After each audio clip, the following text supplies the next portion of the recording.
Technique ক্লাসে তোমাদের সকলকে স্বাগত। আজকের আমাদের আলোচ্য বিষয় 2026 সালের সপ্তম শ্রেণীর প্রথম পর্যায়ক্রমিক মূল্যায়নের ইতিহাসের দ্বিতীয় সেটের প্রশ্ন এবং তার উত্তর। তোমাদের এর আগে প্রথম পর্যায়ক্রমিক মূল্যায়নের অল সেটের প্রশ্ন এবং তার উত্তর করিয়ে দিয়েছি। তোমরা যারা যারা দেখোনি তার জন্য লিঙ্ক ডেসক্রিপশন বক্সে দেওয়া আছে। তোমাদের এই পরীক্ষায় পূর্ণমান থাকবে 30, সময় হবে তোমরা 1 ঘন্টা। তাহলে চলো দেখে নিই আজকের প্রশ্নোত্তর পর্বটি। দেখো, প্রথমে তোমাদের নম্বর বিভাজন ঠিক কেমনভাবে হবে। তোমাদের যে চ্যাপ্টার দুটো রয়েছে, ভারতের রাজনৈতিক ইতিহাসের কয়েকটি ধারা আর ভারতের সমাজ, অর্থনীতি ও সংস্কৃতির কয়েকটি ধারা। এবার প্রথম যে চ্যাপ্টার, সেখান থেকে তোমাদের থাকবে 4টে এমসিকিউ, 2টো 1 নম্বর প্রশ্ন, 2টো 2 নম্বর প্রশ্ন, 2টো 3 নম্বর প্রশ্ন এবং 2টো 5 নম্বর প্রশ্ন।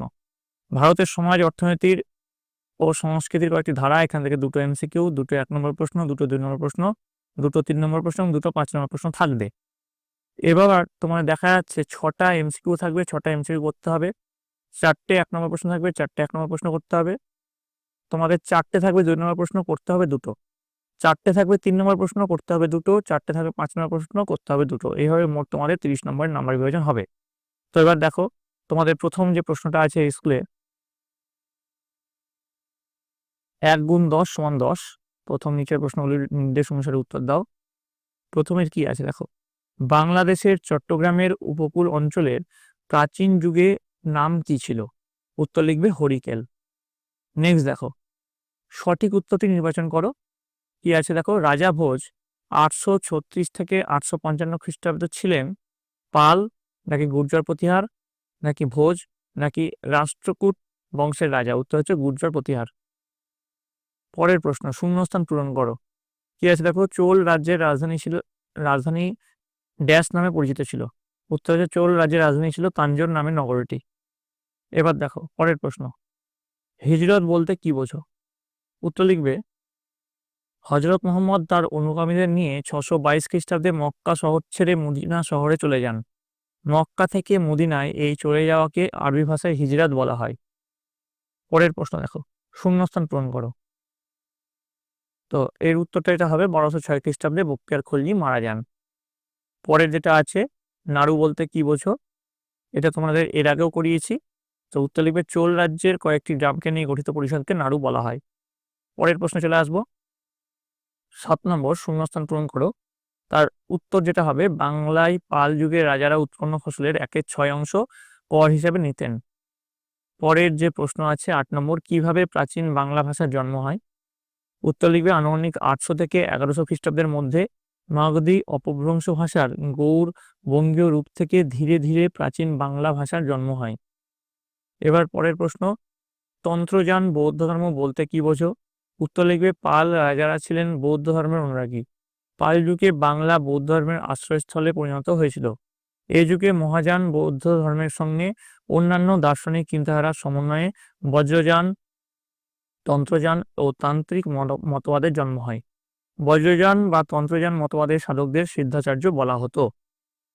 পরের প্রশ্ন দেখো, 10 নম্বর, বাংলায় কোন তুর্কি সেনাপতি মুসলিম শাসনের সূচনা করেন? উত্তর লিখবে, বখতিয়ার খলজি। পরের দেখো, 2 দাগের প্রশ্ন, নিচের প্রশ্নগুলির উত্তর দাও।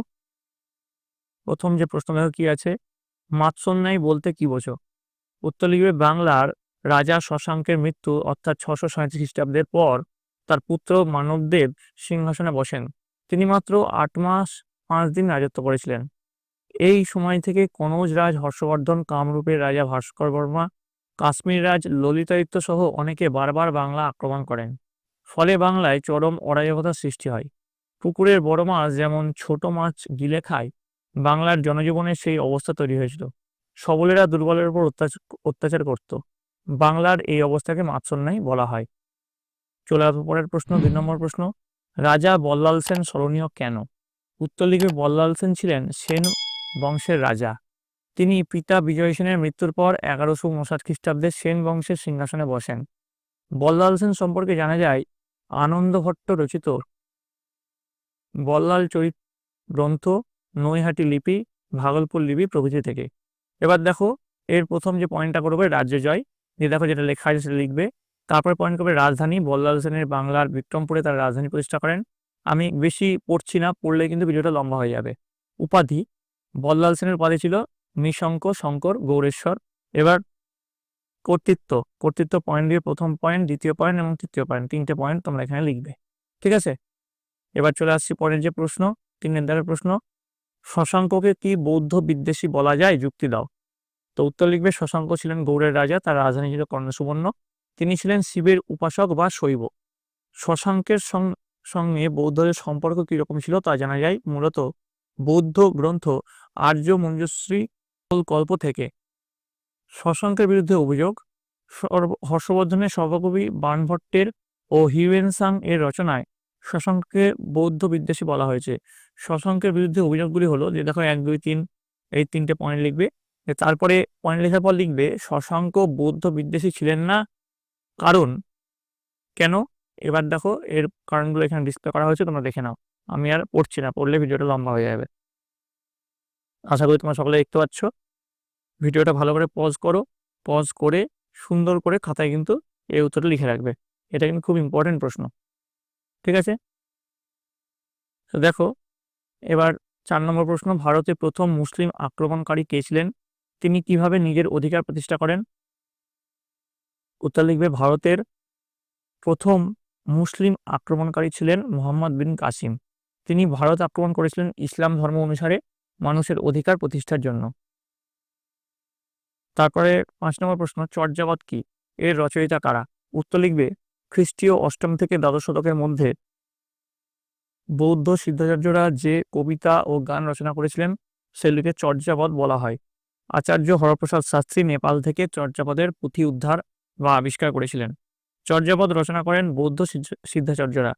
বৌদ্ধ সিদ্ধাচার্যদের মধ্যে উল্লেখযোগ্য হলেন দুইপাদ, কান্যপাদ, ভূসুপাদ প্রমুখ।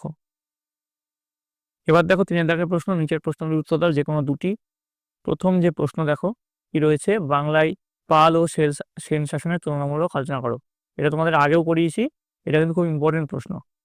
পার্থক্যের বিষয় দেখো কি আছে, সময়কাল, তারপরে আছে প্রতিষ্ঠাতা, তারপরে আছে ধর্ম, তারপরে আছে সামরিক দক্ষতা। দিয়ে এই পয়েন্ট অনুযায়ী পাল শাসন ও সেন শাসনের যে তুলনামূলক আলোচনা সেটা সুন্দর করে তোমরা লিখে নেবে। ঠিক আছে, তারপরে দেখো 2 নম্বর, মাহমুদ কে ছিলেন, তিনি কোন সময় ভারত অভিযান করেন, তার ভারত আক্রমণের উদ্দেশ্য লেখো। তো দেখো এর উত্তরে তোমাকে লিখবে, গজনীর ইয়ামিনী বংশের সুলতান আব্দুল কাসেম মাহমুদ ইতিহাসের সুলতান মাহমুদ নামে পরিচিত। তিনি হায়াত থেকে 1027 খ্রিস্টাব্দ পর্যন্ত 27 বছরে 17 বার ভারত আক্রমণ করেন। তিনি ভারতের প্রভূত সম্পদ লুট করে নিয়ে গিয়েছিলেন বলে ঐতিহাসিক স্মিথ তাকে ক্ষমতাবান লুণ্ঠনকারী দস্যু বলে অভিহিত করেছেন। ঠিক আছে, এবার দেখো আক্রমণের উদ্দেশ্যগুলো এখানে ডিসপ্লে করা হচ্ছে, তোমরা দেখে নাও। 1 নম্বর পয়েন্ট দিবে, তারপরে তোমরা এখানে 2 নম্বর পয়েন্ট দিবে, তারপরে আসছে দেখো 3 নম্বর পয়েন্ট, তারপরে 4 নম্বর পয়েন্ট আসবে। এইভাবে এইভাবে দেখো পরপর যে পয়েন্টগুলো আসছে। এবার দেখো অভিযান পয়েন্ট লিখবে, অভিযান পয়েন্ট লিখে আমি ভিডিওটাকে স্পিড করে দিচ্ছি। ঠিক আছে, স্পিডে করে দিচ্ছি। দেখো যে সবশেষে ফলাফল, প্রথমত ফলাফল এবং দ্বিতীয়ত ফলাফল যেটা হয়েছিল সেটা লিখবে। নিচের লাইনটা হয়তো তোমরা বুঝতে পারছো না, আমি পড়ে দিচ্ছি একবার। দ্বিতীয়ত দিয়ে লিখবে, তার আক্রমণের ফলে ভারতের সঙ্গে মধ্য ও পশ্চিম এশিয়ার বাণিজ্যিক ও সাংস্কৃতিক সম্পর্ক গড়ে উঠেছিল। ঠিক আছে, এটা হচ্ছে শেষ লাইনে দ্বিতীয়তে লেখা আছে। আর ফলাফল, প্রথমত ফলাফল কি আছে, সুলতান মাহমুদের ভারত আক্রমণের সূত্র ধরে ভারতে মুসলিম আধিপত্য প্রতিষ্ঠার পথ সুগম হয়েছিল, তাই তাকে মোহাম্মদ ঘুরির পথপ্রদর্শক বলে অভিহিত করা হয়। ঠিক আছে, এটা আচ্ছা একটু ঢেকে গেছে, তাই জন্য তোমাদের জন্য পড়ে দিলাম। এবার দেখো পরের যে প্রশ্ন কি আছে, 3 নম্বর, পাল ও সেন যুগে বাংলার সংস্কৃতি ও ধর্মবিশ্বাস কিরূপ ছিল।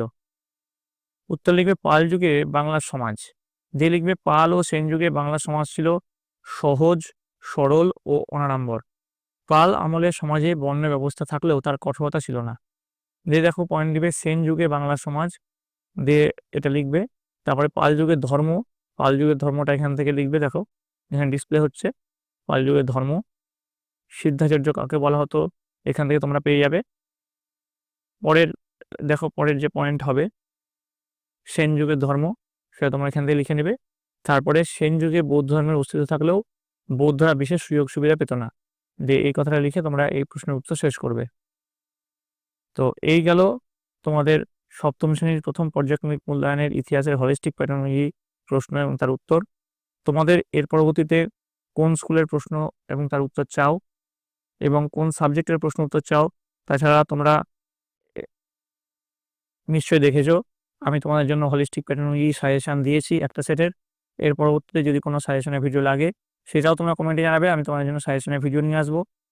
তো তোমরা কে কোথা থেকে দেখছো অবশ্যই কমেন্টে জানাবে, এবং কে কোন স্কুল থেকে দেখছো সেটাও কিন্তু লিখতে ভুলবে না। তোমাদের এই পরীক্ষাটা এপ্রিল মাসে হবে। তোমরা সকলে মন দিয়ে ভালো করে পড়াশোনা করো। তোমরা সকলে ভালো থাকো, তোমরা সকলে সুস্থ থাকো।